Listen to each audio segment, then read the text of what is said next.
Alright, so full disclosure, today's video was not even supposed to be today's video, it was supposed to be Wednesday's video, but because I had some problems capturing some of the gameplay footage for the video I was working on, I decided, you know what, I'm just going to wait and not do it in a half-hearted way, make sure I can do it in a way that is proper, because that video was supposed to be more Steam Deck games that you had recommended, and I really didn't want to phone in any part of that, so I was like, you know what, I'll wait till I have a little bit more time to go through some of the games that you chose. So yeah, that kind of brings us to today, where instead what I thought I would do is talk about what I did during my break in August, because in addition to taking a break from the channel, I also largely took a break from the Steam Deck. So during that time, basically I spent my time doing two different things. One was just playing a lot of really fun games for me, and then two was thinking about some things for the channel and, you know, some other exciting things I could hopefully try to do here to, you know, just add some value and make it a more enjoyable experience for anybody who chooses to watch stuff here.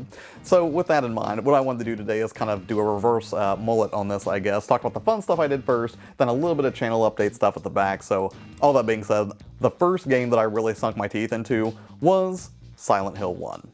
Now, here's the thing, I had not played Silent Hill 1 in a number of years, and I'd kind of forgotten just how charming it was, and the weird thing is, despite the fact that it is over like 20 years old at this point, I think like 25 years old maybe if I'm remembering that correctly, it is amazing how far ahead of its time that Team Silent was when they created that game, and there's a reason that series still, you know, remains a horror staple and is so well regarded today.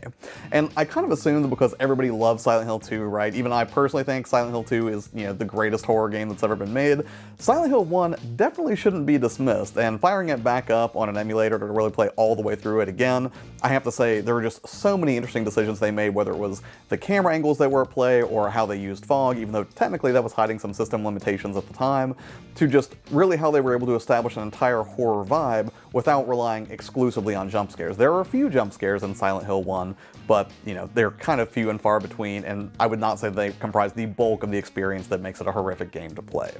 Now, after I beat Silent Hill 1, I decided, you know what, let's go ahead and keep this train rolling, and I'll go ahead and play through Silent Hill 2. But crucially, this was the first time that I played through the Silent Hill 2 Enhanced Edition for PC. Now, technically to play this, you have to have a copy of Silent Hill 2 and install that properly, and then sort of apply the Enhanced Edition patch to go ahead and get all of the benefits that it provides. But a lot of people consider it to be abandonware. I'm not a lawyer, I can't tell you that. I will just say that it is a very easy game to find if you're looking for it on your favorite search engine. So I decided I would go ahead and play through the Enhanced Edition, and wow, I just could not get over how good Silent Hill 2 looks in this particular form. Now, I played through the original, I played through the HD collection, which was not a great experience, but Silent Hill 2 Enhanced Edition, I would argue, is the absolute best modern way to play Silent Hill 2. Assume that you don't have the original hardware laying around, and, you know, what is now a very expensive game to, you know, kind of pop into your PlayStation 2 if you want to enjoy that experience. But yeah, if you've never played Silent Hill 2 before and you're like, you know what, I want to go ahead and play it before the remake drops, this would be the best way that you could do it. I'm not sure if this close to the remake if I would recommend playing the original first. I think a lot of people would argue that you should.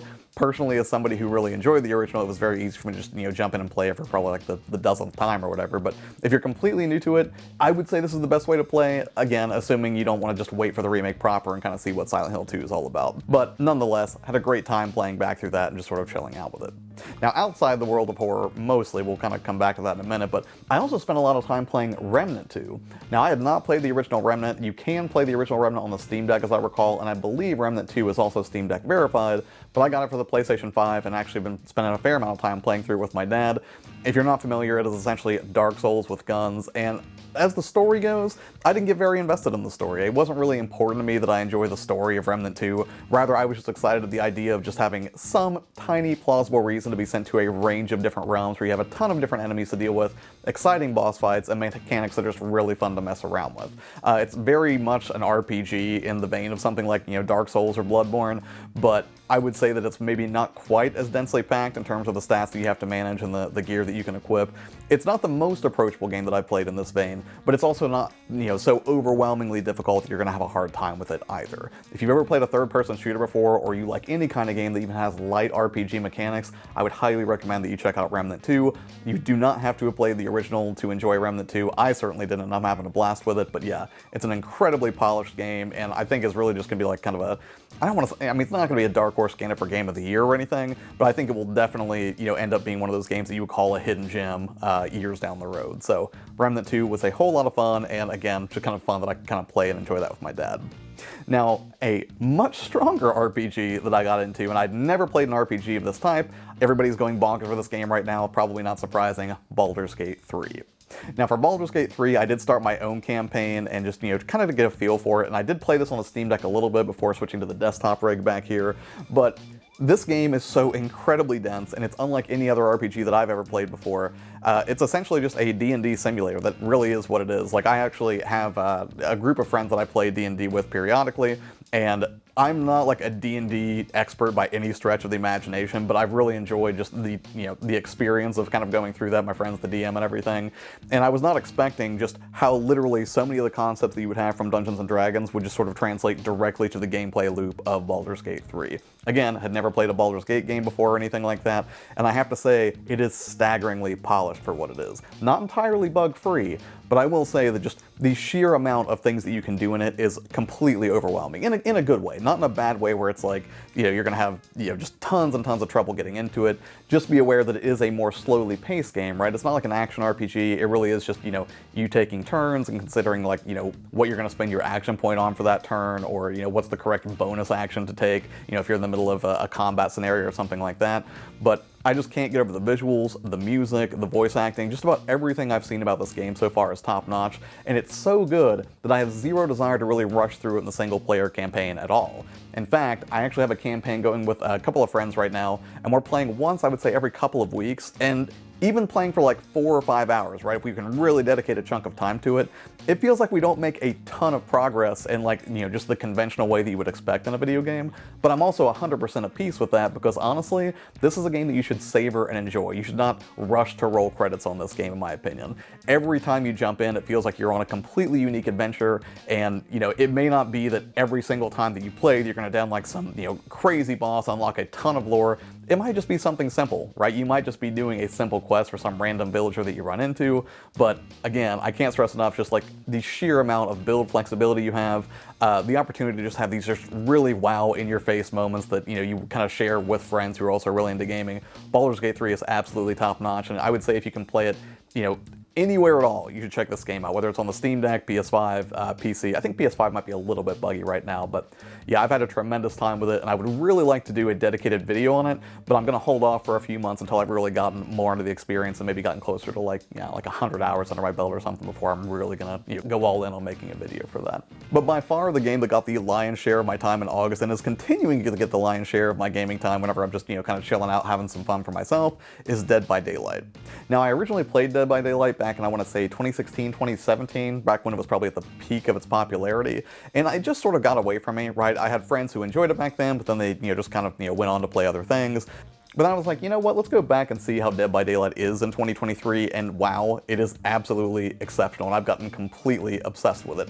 So much so that thankfully there was a sale not too long ago where they had a ton of the chapters with the extra killers and the other survivors that you can pick up for like 50 or 70% off, I think, on Xbox. So it was really fun to sort of, not just enjoy the recently released Alien chapter, which unlocked the Xenomorph as the killer and Ripley as the survivor, but even a bunch of the killers and survivors that had come out that I had no idea about, including the Silent Hill chapter, which is tremendous, by the way. Playing as Pyramid Head is super fun if you're, enjoy being a sadistic killer, I guess. But yeah, long story short, I've just been completely just fascinated by the game. Not just the raw mechanics of Dead by Daylight being an asymmetrical multiplayer horror game, but then also like the metagame of it, right? Figuring out which perks work best depending on the killer or the survivor that you've chosen. And then also there's kind of a meta game to Dead by Daylight, I would say, because depending on what killer you're up against and who's on the other side, you may find a friendly killer who has no desire to hunt you down at all, but rather will just kind of escort you while you complete generators and make your way towards the exit gate. On the surface, Dead by Daylight is definitely a horror game, but the more I play it, the more it feels like a strategy game than anything, right? The thing that makes it so consistently thrilling for me, I think, is that no game ever plays the same way twice, and just the dynamics between, a bunch of, if you're solo queuing, a bunch of survivors who can't communicate with each other versus a killer who you have no, voice communication with is really, really interesting, and I think that whole community is actually pretty wholesome for the most part. Like, you've got a few toxic people here and there, I would say, but I've gotten so many messages from people after a match of Dead by Daylight saying, hey, good game, or hey, if you ever want to play again, hit me up.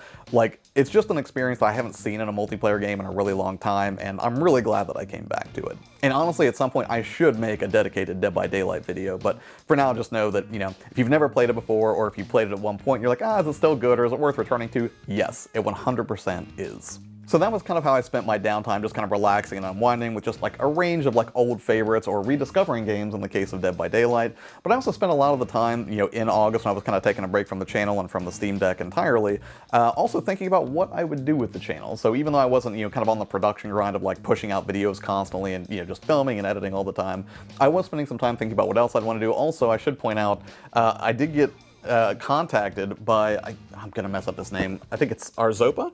I think that's how you pronounce this. They hit me up and asked if I wanted to review a portable monitor.